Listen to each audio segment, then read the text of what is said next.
Tech giant Apple has apologized after admitting it slowed down older iPhones on purpose. But will that be enough to satisfy customers? Apple secretly rolled out a fix last year that slowed performance, saying it made the move to prevent the phones from shutting down.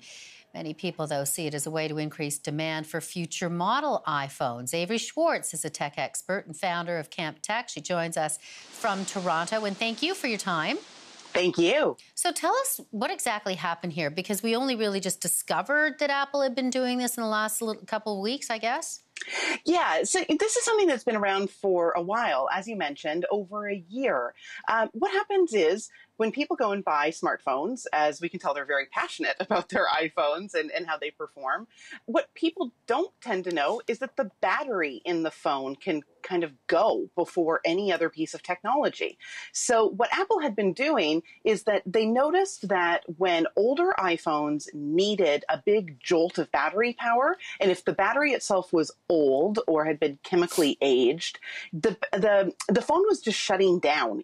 At areas of peak performance, the battery would just kind of kick out and the phone would shut down. So what Apple did is they decided to put an update to their operating system, kind of a software update that would do smoothing for the battery. So it would smooth out the performance. And what that means is that it wouldn't have the peaks and the valleys of the battery life. And in effect, it was kind of throttling the phone.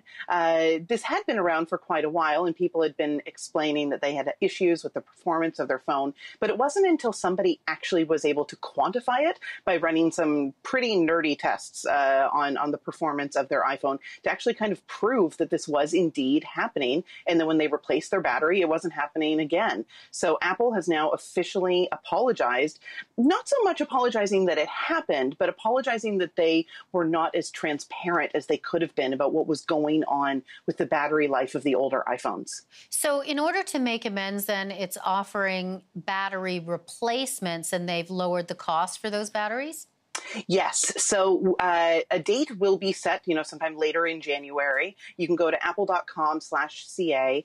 And in Canada, an out-of-warranty battery replacement for an iPhone from iPhone 6 and older is regularly $99. And in Canada, it's been reduced to $35 for any time in 2018. So starting in late January all the way through to December 2018. Now, that's for iPhone 6 and older. That does not apply to iPhone 7, 8, and 10.